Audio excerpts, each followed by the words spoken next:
محمد لکھ دیتے ہیں، کہتے ہیں یہ نہ لکھیں، یا رسول اللہ لکھیں، بلکہ ان کی احتیاط کے چلے ایک مجلس بھی ہے یہ روحانی، رسول اللہ صلی اللہ علیہ وسلم کا ایک وظیفہ بھی سن لیں، کیونکہ یہ مسئلہ آ گیا۔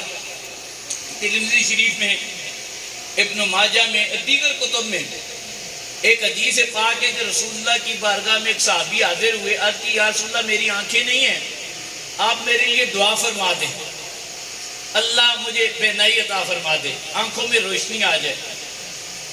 اچھا یہ وظیفہ آپ بھی یاد کر لیں، یعنی آپ آتے ہیں نا صاحبزادہ قبلہ صاحبزادہ صاحب کے پاس کہ مرشد یہ پریشانی ہے، کوئی وظیفہ بتا دیں، ہمارے لیے دعا کر دیں، یہ آپ کو وظیفہ دے دیتے ہیں۔ بابا جی کے پاس آتے تھے، ان سے دعائیں لیتے تھے، وظائف اپنے بزرگوں سے پوچھتے ہیں، اساتذہ سے پوچھتے ہیں، اپنے مرشد سے پوچھتے ہیں۔ ایک ان کے بتائے ہوئے وظائف ہیں، یہ وظیفہ بتایا ہوا ہے محمد مصطفیٰ کا۔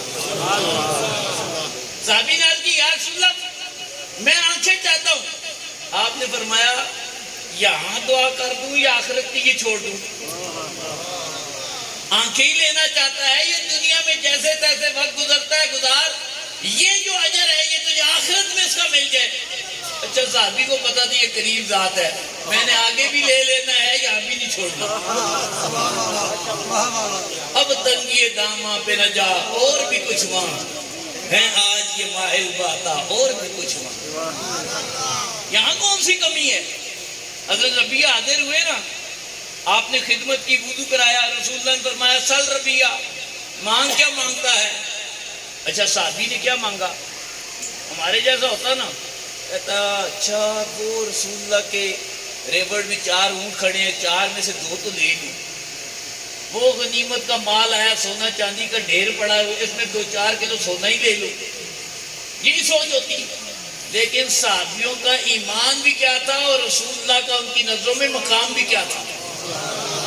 یہ نہیں کہا یا رسول اللہ مجھے وہ 4 اونٹ دے دیں، یعنی نبی کی یہی اختیارات میں چیز ہے۔ عرض کی یا رسول اللہ اسألک مرافقتک فی الجنہ، رسول اللہ میں جنتی صرف نہیں مانگ رہا بلکہ جنت کا وہ درجہ مانگتا ہوں جہاں مجھے آپ کی خدمت کا موقع ملتا رہے۔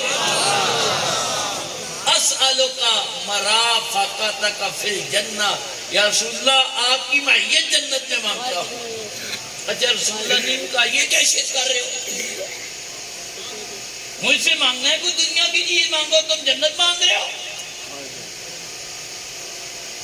لیکن صحابہ کا یہ صحابی کا ایمان ہے اور اپنے ایمان کا رسول اللہ کے سامنے اظہار کیا۔ رسول اللہ نے کیا فرمایا؟ اچھا یہ تو بات ہوگی نا، اب غیر ذالک اور بھی کچھ آتا ہے، مانگ لے آج وہ بھی عطا ہو جائے۔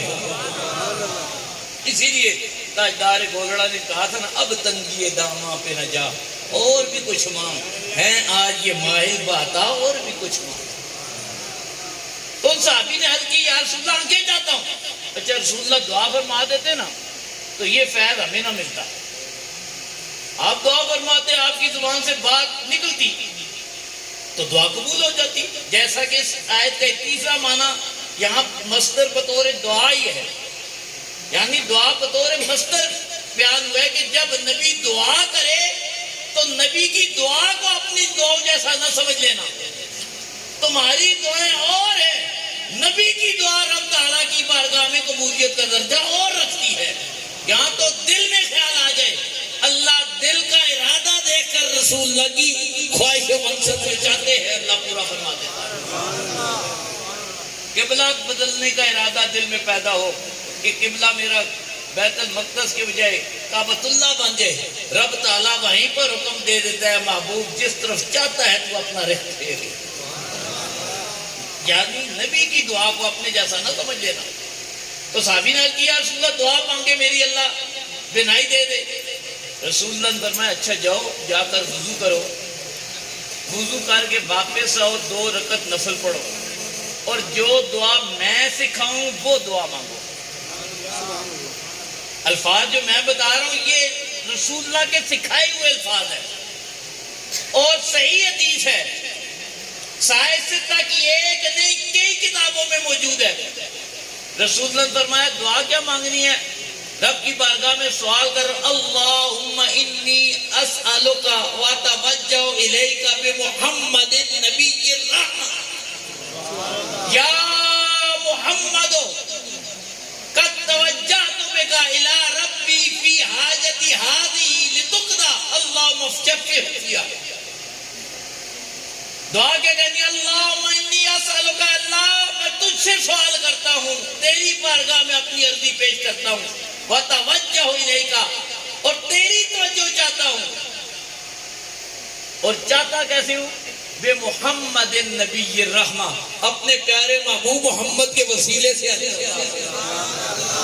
اچھا، جو اصل میں مسئلہ بیان کرنا چاہتا اور بات آگے چلی گئی، اعلیٰ حضرت کہتے ہیں یہاں رسول اللہ کے الفاظ تو سکھائے ہوئے تھے کہ یا محمد، اب علماء منع کرتے ہیں یا محمد کہہ کر نہیں پکارنا، یہ دعا ہے اور رسول اللہ کی خود سکھائی ہوئی ہے، بعض لوگ اسی طرح دعا پڑھتے ہیں، لیکن آپ کا اعلان کیا ہے؟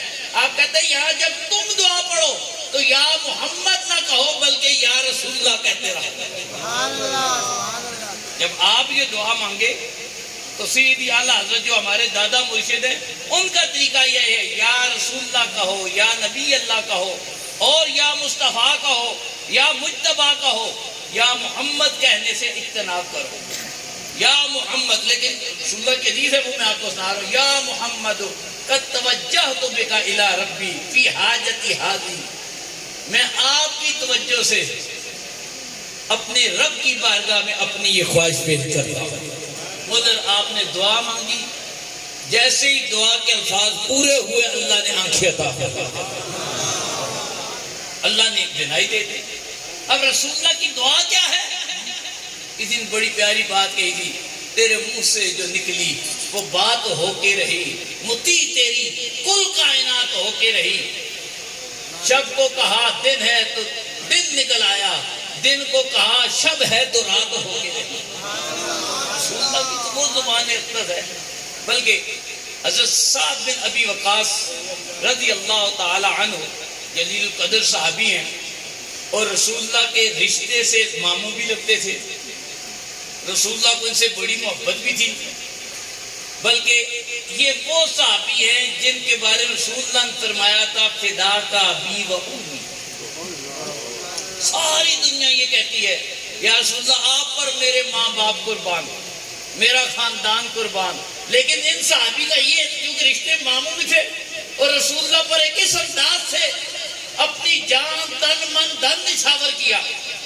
غزوہ احد میں جب بڑا مشکل وقت ہو گیا، اہل اسلام بکھر گئے، کوئی ادھر لڑ رہا ہے کوئی ادھر لڑ رہا ہے، صفیں ٹوٹ گئی، تو حضرت سعد سے رسول اللہ نے فرمایا ارم سعد فداک ابی و امی، اے سعد تیر چلاؤ تم پر میرے ماں باپ قربان۔ کیوں علماء ایک بڑی محبت کی بات کہتے ہیں، کہتے ہیں حضرت سعد تیر چلانے میں اتنے ماہر پہلے نہیں تھے، حضرت سعد تلوار کے بڑے دھنی تھے۔ آج بھی آپ کو پتہ ہے آرمی ہے نا، پاکستان فوج ایئر فورس ہے، ایئر فورس والے جہاز چلانے کے ماہر ہیں، نیوی بھی چلے جاؤ وہ پانی کے جہاز چلانے کے ماہر ہیں، بڑی فوج میں جائے وہ ٹینک چلانے کے ماہر ہیں۔ اب بڑی فوج والا جو بڑی فوج میں بطور سپاہی لڑ رہا ہے اسے کہو F-16 چلائے، کھڑا ہو جائے گا، کہے گا کمانڈر کیسے آرڈر کر رہے ہو، سکھاتے رہے ٹریننگ مجھے دی ٹینک چلانے کی، بٹھا رہے F-16 پر، نہ یہ اڑنا ہے تو اس میں اترنا نہیں ہے، ٹھیک ہے نا، ایسے ہی کہے گا، اپنی اپنی فیلڈ ہے۔ حضرت سعد نے رسول اللہ نے کہا اے سعد تیر چلاؤ، آپ نے یہ نہیں کہا یا رسول اللہ یہ ٹریننگ تو دی نہیں ہے، میں کہاں سے تیر چلاؤں، آپ نے تیر کمان اٹھا دیا، تیر کمان اٹھایا نا، ادھر آپ نے تیر کمان اٹھایا، مخادرات میں علامہ راغب لکھتے ادھر رسول اللہ نے ہاتھ اٹھایا، ہر کی اللہم سدد رمیہ واجب دعوتہ، اے اللہ میرا ساتھ جب تیر چلائے تو ہر تیر بھی نشانے پر لگے، اور جب زندگی میں دعا مانگے تو دعا بھی نشانے پر لگے، نہ اس کے تیر کا نشانہ خطا جائے نہ اس کی دعا خطا جائے، دونوں اپنی اپنی جگہ پر جانی چاہیے۔ کہتے پھر سعد کا تیر ایسا چلتا تھا کہ جہاں جہاں مارتے تھے وہیں جا کر لگتا تھا، کیونکہ یہ پھر صرف سعد کی مہارت نہیں تھی، اس کے پیچھے دعائے مصطفیٰ بھی تھی۔ اللہ مسد رب۔ اچھا ان کے حوالے سے آتا ہے، یہ تو نشانہ تھا نا تیر کا، علماء نے لکھا حضرت سعد جب بوڑھے ہو گئے نا، ایک دم بیمار ہو گئے، بیمار ہوئے تو سمجھا میرا آخری وقت آ گیا۔ بعد میں انسان کی ایسی کیفیت ہوتی ہے، وہ سمجھتا ہے شاید میری گھڑیاں اختتام پذیر ہے۔ حضرت صاحب نے جب اپنے بچوں پر نگاہ ڈالی، کوئی 4 سال کا تھا، کوئی 2 سال کا تھا، سوچا یہ یتیم ہو جائیں گے، ان کی کھانے کی فکر کون کرے گا، ان کا لباس کہاں سے آئے گا، جس سے یتیموں کا حال ہوتا ہے، میرے بچے تو یتیم ہو کر ان حالات میں چلے جائیں گے۔ اچھا جو اللہ والے ہوتے ہیں نا، اللہ والوں کی دعا میں بڑا اثر ہوتا ہے۔ رسول اللہ کی حدیث پاک ہے کہ اللہ قضا کو نہیں ٹالتا، لیکن جب کوئی اللہ والا دعا فرماتا ہے تو اللہ قضا میں بھی تبدیلی کر دیتا ہے۔ بلکہ علامہ ابن تیمیہ کا آپ نے نام سنا ہوگا، جس مکتبہ فکر کے بڑے سخت ہیں ولیوں کے خلاف، بڑا سخت ان کا ایک موقف ہے، لیکن ولی مانتے ہیں۔ آپ اپنے فتاوا میں، جو آپ کا فتاوا ہے، اس میں کہتے ہیں ولی ہوتا کون ہے؟ کہتے ہیں الولی من یکون منادعا للقدر لا من یکون موافقا لہ۔ اصل ولی یہ ہوتا ہے جو قضا کے خلاف بھی، جب جو قدر کی بات ہے وہاں پر بھی اپنی بات منا سکے، وہ ولی کیسا ہے جو قضا دیکھے میرا مرید مصیبت میں ہے، یہ مرید گمراہ ہو رہا ہے، اور اپنا سر نیچے جھکا لے، وہ ولی نہیں ہوتا۔ اصل ولی وہ ہے مرید کو گمراہ دیکھے تو اسے راہ ہدایت عطا کر دے۔ یہ تعریف کوئی گولڑے کے بابے نے نہیں لکھی، داتا علی اجویری نے لکھی، علامہ ابن تیمیہ لکھ رہا ہے کہ ولی کا معیار یہ ہونا چاہیے۔ اچھا یہی نا، جب یہ لکھتا ہے تو پھر میرے غوث پاک کو کس درجے کا مانتا ہے؟ مزے کی بات آنے لگوں، علامہ ابن تیمیہ ولیوں کا رد کرتا ہے، لیکن سیدنا غوث اعظم کا دربار ایسا ہے، وہاں جا کر اس کا سر بھی جھک جاتا ہے۔ ان کے حوالے سے کہتا ہے اذا وصلوا الی القضاء والقدر، کہ سیدنا غوث اعظم نے جملہ کہا تھا اور اس جملے کا پھر دفاع کرتا ہے۔ آپ نے کہا تھا جب عام لوگ تقدیر کو دیکھتے ہیں، قضاء و قدر کو دیکھتے ہیں، ہم سکو رک جاتے ہیں، اوہو اس کی تقدیر میں یہ لکھا ہوا ہے۔ لیکن فإنی، کہتے ہیں باقی سب رک جاتے ہیں، اللہ انا، ساروں کا معاملہ یہ ہے کہ عام ولی جب دیکھتے ہیں اس کی تقدیر میں ایسا ہے۔ یہ کون لکھ رہے ہیں؟ ابن تیمیہ۔ یہ تاجدار گولڑا یا بریلی کا تاجدار نہیں لکھ رہا، علامہ ابن تیمیہ لکھ رہا ہے اور اپنے فتویٰ میں لکھ رہا ہے۔ فتویٰ حالانکہ ہوتا ہی تحقیق ہے، کوئی اپنی کہانیاں نہیں لکھی ہوتی۔ کہا کہ سیدنا غوث اعظم نے فرمایا تھا کہ جب عام لوگ قضاء و قدر دیکھتے ہیں تو جو تقدیر میں لکھا ہو تقدیر کے سامنے سر تسلیم خم کر لیتے ہیں، الا انا، لیکن رب نے مجھے کچھ اور منزل عطا کر رکھی۔ فإنی، میں کیا کرتا ہوں، انفتحت لی فی روزنۃ، جب تقدیر میں میرے لیے کھڑکی کھلتی ہے، میری نظر پڑتی ہے، نازات اقدار الحق بالحق للحق، جب میں دیکھتا ہوں تو پھر میں کیا کرتا ہوں۔ اچھا یہاں پر نا نازا علماء جانتے بڑا سخت لفظ ہے، معنی کے اعتبار سے عام، کیونکہ یہ سامنے رب کی ذات ہے، لہذا یہاں پر نازا کا معنی محبت والا کریں گے کہ میں پھر مچل جاتا ہوں، رب کو منا کر ہی چھوڑتا ہوں۔ ویسے منازع جو ہے نا عام، اگر آپ اور میرا ہو تو لوگ اس معنی ہم لیتے ہیں ہمارا آپس میں جھگڑا چل رہا ہے، بحث و تکرار چل رہی ہے، لیکن رب کی بارگاہ میں کوئی جھگڑتا نہیں ہے۔ وہاں پھر منازع کا معنی یہ ہوگا کہ میں اتنی دعائیں کرتا ہوں، اتنا مانگتا ہوں، بار بار مانگتا ہوں کہ رب تعالیٰ میری دعا کو پھر قبول کر لیتا ہے۔ کہتے نازا تو میں پھر مانگ کر ہی رہتا ہوں، کیا کہ رب تعالیٰ جو حق ہے، جو تقدیر میں لکھا ہوتا ہے، بالحق للحق، حق کے ساتھ، حق کے لیے. یعنی اگر لکھا ہے کہ یہ شکی ہے، میں مانگ مانگ کر اس شکی کو سالک کر دیتا ہوں.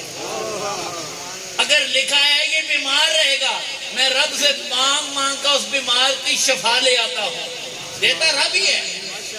اگر میں دیکھتا ہوں اس کی پریشانیاں لکھی ہیں، میں مانگ مانگ کر پریشانیاں ختم کروا دیتا ہوں، اس کے لیے سہولیات کر دیتا ہوں.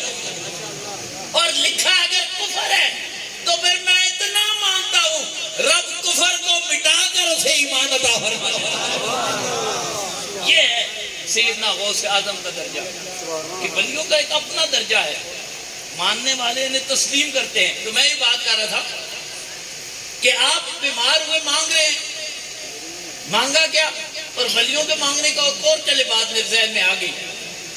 ایک اور ولی تھے نا، عموماً یہ بھی بات یاد رکھیں، ولی اپنے لیے نہیں مانگتے، دوسروں کے لیے مانگتے ہیں. اپنی باری خاموشی اختیار کر لیتے ہیں.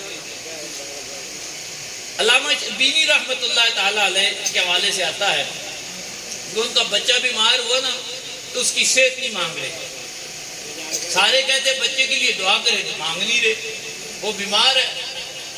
اور ان کا نہ مانگنا یہ مطلب نہیں ہوتا کہ انہیں رب تعالیٰ عطا نہیں کرتا، یہ رب کی رضا پر راضی رہتے ہیں. ورنہ ان کا صبر ہوتا ہے. علامہ ابو الحسن کے حوالے سے مولا روم لکھتے یہ بھی وقت کے بڑے ولی تھے. ایسے ولی تھے کہ اللہ نے انہیں بڑا منصب دیا ہوا تھا. ایک بندہ ملنے آیا، گھر میں آیا، جا کر گھر والوں سے کہا ابو الحسن سے ملنا ہے. گھر والے جو تھی وہ بڑی ناراض تھی. اور یہ بھی ایک بات عرض کرتا چلو آپ کے، کیونکہ رات کا کافی وقت ہو گیا ہے، سارے تھکے ہوئے بھی ہیں. بڑے بڑے ولی مان لیتے ہیں، گھر والیاں نہیں مانتی. ابو الحسن کی گھر والی بھی ایسی تھی. یہ گئے، جا کر اس بندے نے کہا میں اتنے ہزاروں میل سفر کر کے ابو الحسن سے ملنا ہے. ابو الحسن کرتے کیا تھے؟ سارا دن اللہ اللہ کرتے. گھر والی چاہتی تھی مال کمائے، مجھے زیور پہنائے، اعلیٰ میرا گھر ہو، اعلیٰ فرنیچر ہو. یہ اللہ والا کہتا ہے روٹی کافی ہے. اب ایسی تو لائٹ گھر میں نہیں چلتی. ولی بھی گھر والی اسی کو مانتی ہے جو کہتے ہیں پہلے میرا ولی ہونے کا حق ادا کرے. اگر گھر کا ولی ہے تو ولی جو ہے ضروریات پوری کرے. یہ جنگلوں میں رہتے ہیں. اس نے سخت سخت کہا واپس بھیجیے. مایوس ہوا. میں وہ پنڈی سے چلا تھا، چلتے چلتے رکعہ شریف میں پہنچا. یہاں پر وہ جن کے بارے میں سن کر آیا تھا وہ تو گھر والے نہیں مانتے، میری کیا حاجت پوری ہوگی؟ بڑا پریشان باہر نکلا نا. کسی نے پوچھا کیوں پریشان ہے؟ کہا ابو الحسن سے ملنے آیا، اتنا صبر کیا ہے، میں تو بڑا مایوس ہوں. لوگوں نے بڑی تعریفیں کی تھی، وہ بابا جی ایسے ہیں ایسے ہیں ایسے. وہاں تو گھر والی نہیں مانتی، اور کیا مجھے کوئی فیض ملے گا؟ اس نے کہا چھوڑو، ادھر ادھر نہ دیکھو، اس پہاڑی کو چھوڑو، ایک سامنے والی پہاڑی ہے وہاں چلے جو ابو الحسن وہاں ہو. کہتے وہاں جب گیا نا دیکھتا ہوں سامنے ایک بندہ آ رہا ہے، کسی گھوڑے پر سوار نہیں، خچر یا گدے پر سوار نہیں، شیر پر سوار ہے. اور حلیہ جو لوگوں نے بتایا تھا اس حلیے میں، اس لباس میں ابو الحسن ہوگا وہی ہے. جب قریب ہوا دیکھا یہ شیر پر ہے. میں نے کہا بابا جی یہ کیا ماجرا ہے؟ گھر والی تو آپ کو مانتی نہیں، یہاں آپ شیروں کی سواری کرتے پھر رہے ہیں. آپ نے کہا سن، گر نہ صبرم می کشیدے بارے سب، اگر میں اپنی گھر والی کی تلخ باتوں پر صبر نہ کرتا. اچھا آپ کے لیے یہ سبق ہے، گھر والی اگر تلخ بات کر دے صبر کر دے، جذبات میں نہ ہیں. وہ کمزور ہے، کمزور پر کیا غصہ کرنا، اور کمزوروں پر شفقت کرنا یہ انبیاء کی شان ہے. جتنا کمزور ہے اتنی شفقت کریں. اب عورت کے ساتھ لڑ کے آپ کیا کریں گے؟ حضرت موسیٰ علیہ السلام کے حوالے سے آتا ہے، رب تعالیٰ نے ایک موقع پر پوچھا اے موسیٰ اتدری لما رزقتک النبوہ، کیا آپ کے علم میں ہے کہ میں نے آپ کو نبوت جیسا عظیم منصب کیوں دیا؟ حضرت موسیٰ کو نبوت ملی، رب نے پوچھا. علامہ کی بھی لکھتے ہیں مشکات کی جو سب سے معروف شرح ہے، اس سے پہلے علامہ قرطبی نے لکھا کہ رب تعالیٰ نے جب میں تمہیں کلیم اللہ کیوں بنایا، لما رزقتک النبوہ، میں نے تمہیں نبوت کیوں دی ہے؟ تیرے علم میں ہے پیارے موسیٰ؟ عرضی یا اللہ تو بہتر جانتا ہے میری کون سی ادا پسند آ گئی. فرمایا موسیٰ بات یہ تھی ایک دن تم بکریاں چرا رہے تھے, تمہاری ایک بکری بھاگ گئی تھی, تم بکری کے پیچھے بھاگتے رہے, وہ کبھی ایک پہاڑ پر چڑھ جاتی, کبھی دوسرے پر چڑھ جاتی, بھاگتے سارا دن تمہیں بھاگتے ہوئے گزر گیا. رات کو بکری کو پکڑا, لیکن موسیٰ تو نے پکڑ کر لم تضرب اسے مارا نہیں, سارے دن تمہیں تھکا دیا, بگاتی رہی. بکری ہے نا کمزور ہے. اب انسان جب تھکا ہو تو غصہ اور زیادہ آتا ہے. مطلب سارا دن گھر میں باہر مزدوری کر کے آیا ہو نا, دروازے سے اندر ہو, بیوی سخت بات کر دے گا, سارا دن تھکا ہوں, تم من سے لڑ پڑتی ہو, ڈنڈا اٹھا لے گا. تھکا اور غصے میں ہوتا ہے, بھوکا اور غصے میں ہوتا ہے. اسی لیے کہتے ہیں جو بندہ بھوکا ہو زیادہ غصے میں ہوتا ہے. تو اے موسیٰ تم نے اسے مارا نہیں, بلکہ کہا کیا اتعبتنی واتعبت نفسک, اے پیاری بکری تو نے کیا کیا, سارا دن مجھے بھی تھکا دیا اور خود بھی تھک گئی. اسے پیار کیا, اسے سینے سے لگایا, اس سے شفقت کا. موسیٰ جب میں نے یہ شفقت دیکھی تو میں نے کہا اب موسیٰ کو مقام نبوت ملنا چاہیے. تمہیں نبوت کا مرتبہ اس بے زبان پر شفقت کی وجہ سے دیا. تو حضرت ابو الحسن سے نے پوچھا یہ کیا ماجرا ہے؟ کہا کرن صبرم می کشیدے باردن کہ کشیدے شیر نر بے گارے. اگر میں بیوی کی سخت باتوں پر صبر نہ کرتا تو پھر آج اللہ میرے کام کے لیے شیر کی کیوں ڈیوٹی لگاتا. میں وہاں صبر کرتا ہوں, اور صبر کا اللہ مجھے یہ اجر عطا فرماتا ہے.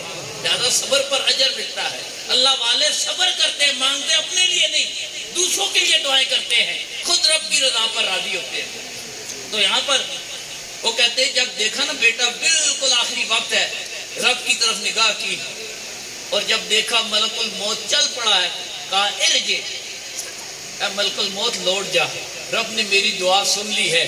کیوں کہ رب نے اس کی موت کا امر ہی منسوخ کر دیا ہے. وہ موت کی دعائیں ہیں نا, دعاؤں کی حدیث ہے کہ اللہ قضاء و قدر کو ٹال دیتا ہے, دعا مانگی جائے. تو میں کہہ رہا تھا حضرت سعد نے جب بیٹے دیکھے تو بالکل چھوٹے چھوٹے ہیں اور آخری وقت ہے, آپ نے دعا کی اللہم اخر عنی الموت, اے اللہ مجھ سے موت کو مؤخر فرما دے. کیوں کہ ابھی میرے بچے چھوٹے چھوٹے ہیں, جب تک یہ جوان نہیں ہوتے میری موت کو مؤخر فرما دے. راوی لکھتے ہیں اللہ نے 20 سال ان کی موت کو مؤخر فرما دیا. اور پیچھے کیا تھا؟ اللہم سدد رمیہ واجب دعوتہ, اللہ میرا ساتھ جب مانگے نا, جب میرا ساتھ مانگے پھر اس کی دعا کو قبول کرنا. یہ زندگی کی دعا مانگے زندگی کو قبول کرنا, موت کی تاخیر کی دعا مانگے تاخیر کی قبول کرنا, کہیں کسی موقع پر مانگے اس نے مجھے ایسا راضی کر دیا ہے, جو بھی ساتھ مانگے اللہ اس کی دعا کو قبول کرنا. تو بعض کی دعائیں ایسی ہوتی ہیں وہ جب مانگتے ہیں اللہ انہیں عطا کرتا ہے, جب وہ عرض کرتے ہیں اللہ انہیں دیتا ہے. تو میں یہ عرض کر رہا تھا رسول اللہ صلی اللہ علیہ وسلم کے بارے میں رب تعالیٰ نے فرمایا لا تجعلوا دعاء الرسول بینکم کدعاء بعضکم بعضا, نبی کی دعا کو, نبی کے بلانے کو, نبی کے بلائے جانے کو تم آپس میں ایک دوسرے کے بلایا جانا نہ سمجھو. نبی کا مقام اور ہے, ولی کا مقام اور ہے, صحابی کا مرتبہ و شان اور ہے, ہم جیسے عام لوگوں کی بات اور ہے. تو اللہ رب العزت آپ سب کا اس دربار میں آنا, یہاں کے فیوز و برکات سے آپ کو مالا مال فرمائے. اور جو آل اللہ ہوتے ہیں, اگر وقت میرے خیال میں پورا ہو چکا ہے, میں اب مزید بات نہیں کرتا, اللہ ان کی جو فیوز و برکات ہے ان سے ہم سب کو مالا مال فرمائے. ان تقریبات کو اختتام کی طرف اللہ تعالیٰ اپنی رحمتوں کے سائے میں لے کر جائے. وآخر دعوایا الحمدللہ رب العالمین.